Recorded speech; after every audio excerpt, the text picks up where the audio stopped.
কোথায়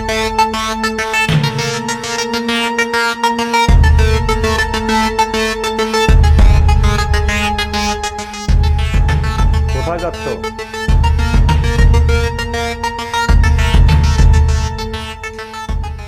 আমি জিজ্ঞেস করছি কোথায় যাচ্ছ তুমি? একটু বাইরে যাচ্ছি। তাই বলে এই পোশাকে? কেন, পোশাকটা কি বেশি বড় হয়ে গেছে? অবশ্য মডার্ন যুগে তো এই ধরনের পোশাকে পরে। তুমি চাইলে আমি একটু ছোট পোশাক পরতে পারবো। তোমার বোঝা উচিত এলাকায় আমার একটা মান ইজ্জত আছে। আমি মান সম্মান নিয়ে এলাকায় চলি। আর আমি একজন মসজিদের মুয়াজ্জিন। শোনো, তোমার পোশাক নিয়ে তো আমি কিছু বলিনি। তুমি মসজিদের মুয়াজ্জিন, তুমি পাঞ্জাবি পরো, মাথায় টুপি পরো, পায়জামা পরো, সেটা নিয়ে তো আমার কোনো ইন্টারেস্ট নাই। আমি কি নিষেধ করেছি? নাকি তোমাকে বলেছি গেঞ্জি পরো, জিন্স প্যান্ট পরো বা শর্ট গেঞ্জি পরো, এগুলো নিয়ে কি কিছু বলেছি? বলি নাই তো। তাহলে এখানে এসব কথা বলছো? তুমি আমার সঙ্গে এভাবে কথা বলছো কেন? কিভাবে বলবো? তোমার বোঝা উচিত মানুষ যখন তোমাকে দেখবে যে একজন মুয়াজ্জিমের বউ রাস্তা দিয়ে এই পোশাকে হেঁটে যাচ্ছে, তারা তখন আমার গায়ে থুতু ছিটাবে। সেটুকু হিসাব আছে তোমার? এই শোনো, জ্ঞান দিও না তো। তোমার জ্ঞান না অনেক শুনছি। তোমার এইসব জ্ঞানের কথা শুনতে আমার একদম ভালো লাগতেছে না। তুমি বসে বসে তোমার জ্ঞানের বাণী ঝাড়ো, আমি চললাম। সারাক্ষণ জ্ঞান শোনো। ব্যাপারটা বুঝতে পারছি না, দিন দিনের আচরণটা এত খারাপ হচ্ছে কেন? সমস্যাটা কি?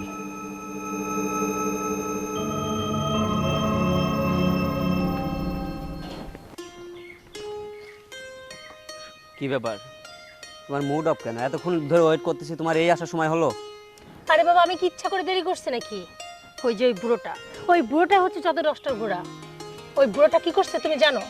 যখন আমি রেডি হয়ে বেরোচ্ছি, হঠাৎ সামনে চলে আসলো। তারপর বলতেছে এইভাবে সেজে গুজে কোথায় যাচ্ছ? কোথাও যাওয়া যাবে না। আচ্ছা তুমিই বলো, এই বুড়োটাই নিয়ে আমি আর পারি না, সব কিছুতেই বাধা। এগুলো কি ভালো লাগে? এই জন্য আমি এতক্ষণ ওয়েট করতেছি। আমার তো মেজাজ টেজাজ সব খারাপ হয়ে যাচ্ছে, আর তোমারও তো দেখতেছি চেহারায় রাগান্বিত বোঝা যাচ্ছে। রাগ হবে না? একটা জায়গায় আমার ভালো একটা মুড নিয়ে বের হয়, সেই সময় যদি সামনে এসে কেউ বাধা দেয়, তখন কি মেজাজ ঠিক থাকে? আরে তুমি এত টেনশন করতেছো কেন? আমি তো আছি। হ্যাঁ তুমি তো আছো, তুমি থেকে বা কি লাভ? তোমারে কতদিন ধরে বলতেছি চলো আমরা বিয়ে করে ফেলি। এই বউটার সাথে সংসার করতে আমার আর ভালো লাগতেছে না। কে শোনে কার কথা? আরে আমি এখনো বাবা মার ঘরে বসে বসে খাই। একটা চাকরি বাকরির ব্যবস্থা হোক, তারপরে তোমাকে বিয়ে করে ফেলবো। চাকরি বাকরি না? আজ 3টা বছর হয়ে গেল চাকরি বাকরি খুঁজতেছো, এখনো কোনো খোঁজ নেই। আদৌ হবে কিনা সেটাও জানি না। আরে হবে হবে, শোনো, রাগ করো কেন? হবে। রাগ করবো না, শোনো না, আমি তোমারে কত বোঝানোর চেষ্টা করতেছি, একটা ব্যবস্থা করো প্লিজ। আর অল্প কয়েকদিন অপেক্ষা করো, দেখো তোমাকে নতুন বউ সাজিয়ে আমার ঘরে তুলে। সত্যি বলছো? এই সময় আপনি এখানে? আর এই ছেলেটা কে? ও ও আসলে মানে ওই যে আমাদের বাড়ির পাশে যে বাড়িটা না, ওই ভাইয়া, মানে সাব্বির ভাইয়া। কিন্তু আগে তো কোনোদিন দেখে নাই। আরে বাবা তুমি কিভাবে দেখবা? তুমি তো আসলে ওইভাবে আমাদের এলাকায় যাওনি, ঘোরোনি। ভাইয়া আসলে এইদিকে আসছিল, তাই কথা বলতেছিলাম। কথা বলতেছেন ভালো কথা, তো গা ঘেঁষে ঘেঁষে ডলাডলি, এটা কেমন আরে কথা? কি বলতেছো তুমি এসব? কি উল্টাপাল্টা কথা বলো? আরে আমার চোখে একটা পোকা ঢুকছিল, ওই পোকাটা না বের করে দিচ্ছিল, বুঝছো? পোকা ঢুকছিল না? চুপ! অনেকক্ষণ ধরে না তোমার অনেক কথা শোনা যাচ্ছে। যাও এখান থেকে। শোনো, আমি কার সাথে কথা বলবো না বলবো আর কি বলবো সেটা আমার ব্যাপার। তোমাকে না এত নাক গলাতে হবে না। যাও যা বলছি।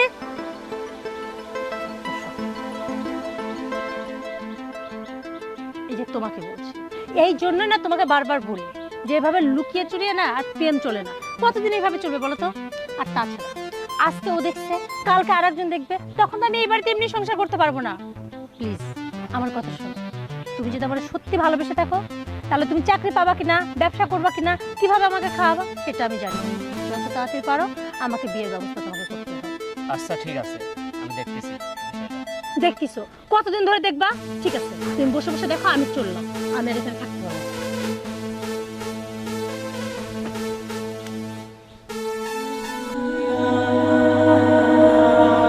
ভাইয়া দাঁড়াও, তোমার সাথে আমার কিছু কথা আছে।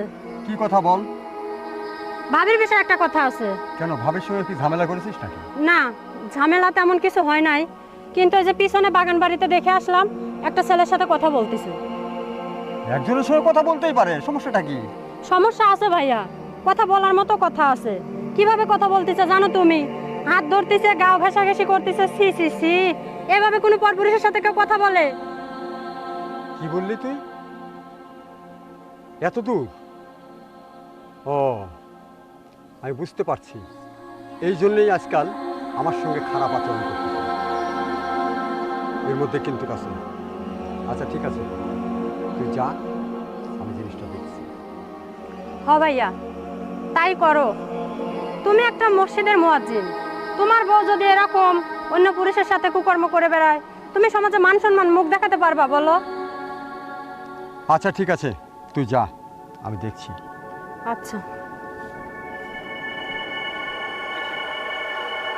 সত্যি তো, আমি একজন মসজিদের মুয়াজ্জিন, আর আমার বউ যদি এই ধরনের কীর্তিকলাপগুলি করে, সমাজে মুখ দেখানোই তো আমার পক্ষে কঠিন হবে। এর একটা হ্যাস্ত আমাকে করতেই হবে।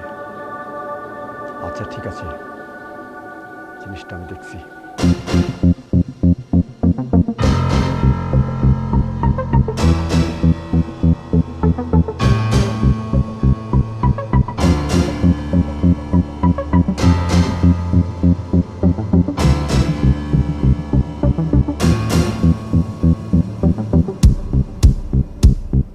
কোথায় গেছিলা? আরে তোমাকে যাওয়ার সময় বলে গেলাম না, একটু বাইরে যাচ্ছি। বাইরে কোথায়?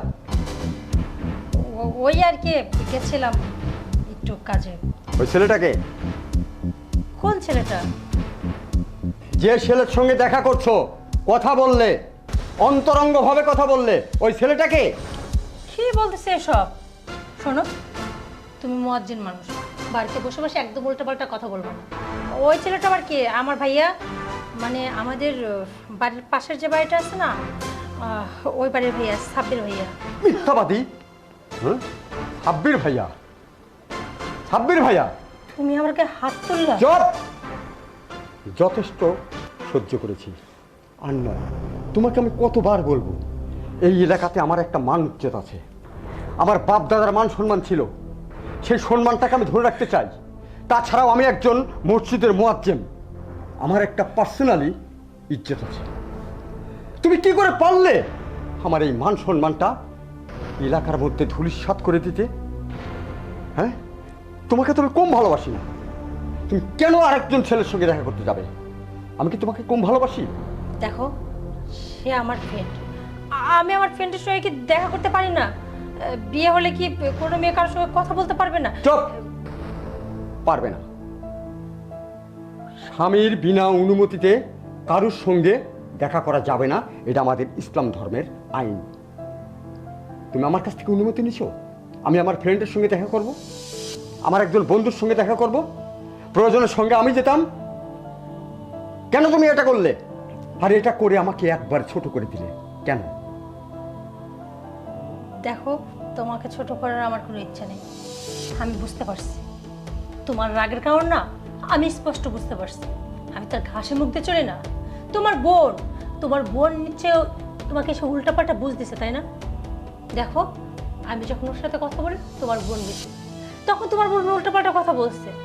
আমি ওর সামনে তোমার বোনকে ধমক দিয়ে তাড়াই দিছি, আর সেই প্রতিশোধ নেওয়ার জন্য তোমাকে এসে জানাই তাই বলছি। চুপ!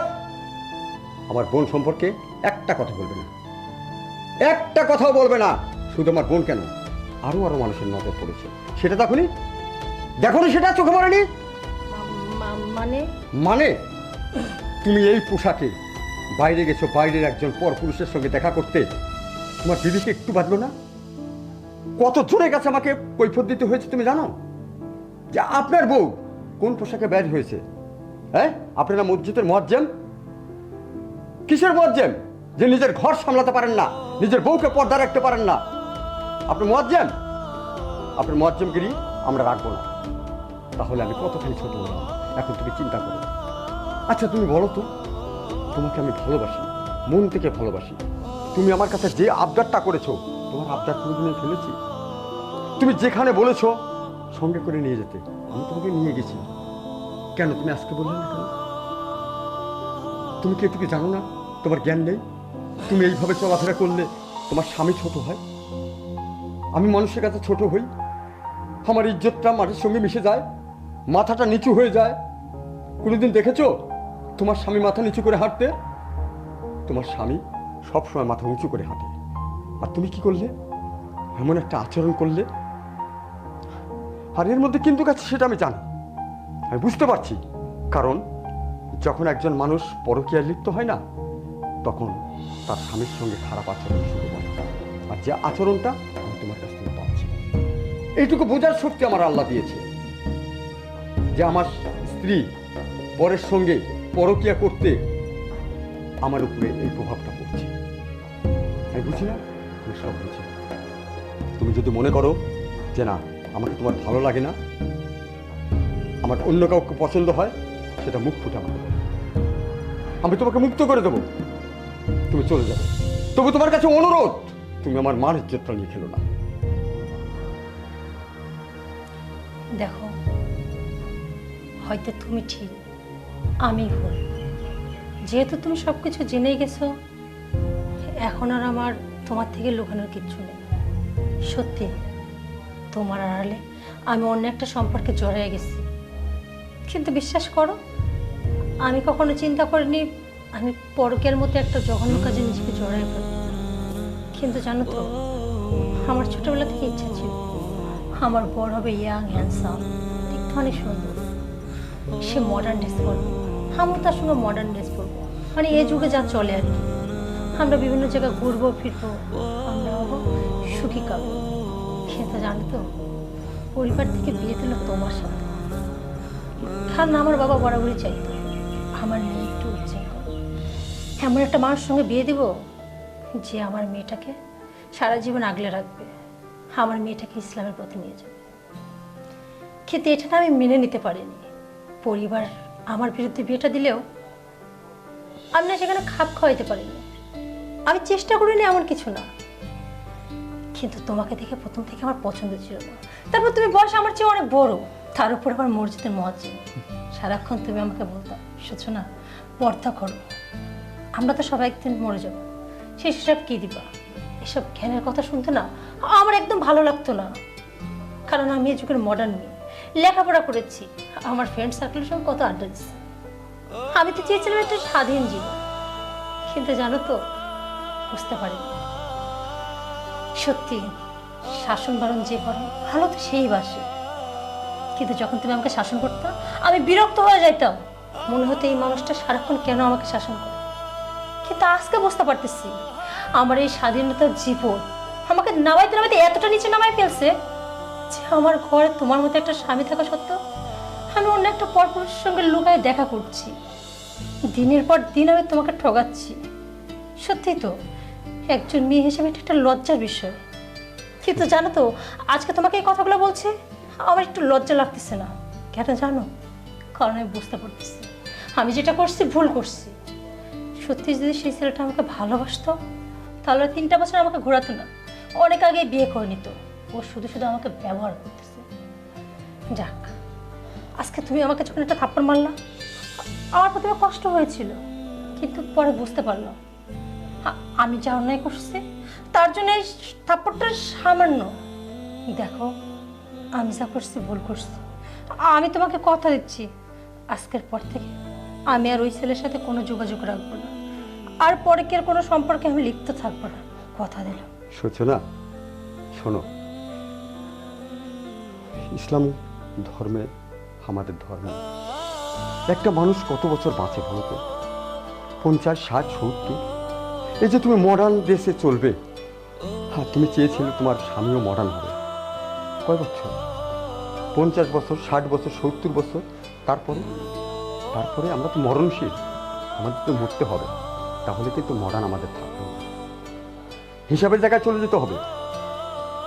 তুমি ভুল বুঝছো, ভুল বুঝতে পারছো, এর জন্য আল্লাহ পাকের কাছে হাজার হাজার শুকরিয়া আদায় করি।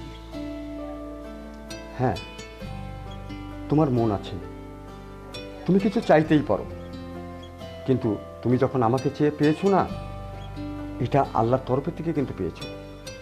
ইচ্ছা করলেই মানুষ সব কিছু করতে পারে না, ইচ্ছা করলেই মানুষ বদলাতে পারে না। এই যে তুমি পরকীয়ায় লিপ্ত হয়েছিলে, ওই ছেলেটা কয়দিন পরে তোমাকেই কিন্তু খোঁটা দিত। এই, তুই এক স্বামীকে ছেড়ে আমার কাছে এসেছিস, আমাকে ছেড়ে যে তুই যাবি না তার কি মানে আছে? তখন কোনো জবাব দিতে পারতে? এই জন্য বলি, ভুল করেছো, হ্যাঁ স্বীকার করেছো, আল্লাহ তোমাকে মাফ করুক, আমিও তোমাকে ক্ষমা করে দিয়েছি। আর জীবনে এরকম ভুল করো না। দেখো, আমার জীবন সাথী তো তুমি, তোমাকে নিয়েই তো আমার এই সামান্য জীবনটুকু। এখানে আমরা চাবো মান ইজ্জত নিয়ে আমরা দুজন একসঙ্গে মিলে আমাদের বাকি জীবনটা কাটিয়ে দেবো। আর এরকম ভুল করবো না। তুমি ঠিক বলছো, সত্যি আমার চোখ আজ খুলে গেছে। আমি যা করতেছিলাম সব ভুল। সত্যি তো, আমি বাঁচবে বা কয়দিন, তারপর তো মরে যাব। আর মৃত্যুর পর সেই উপরওয়ালার কাছে কি হিসাব দিব? তার জন্য তো দুনিয়াতে আমাকে ভালো কাজ করে যেত।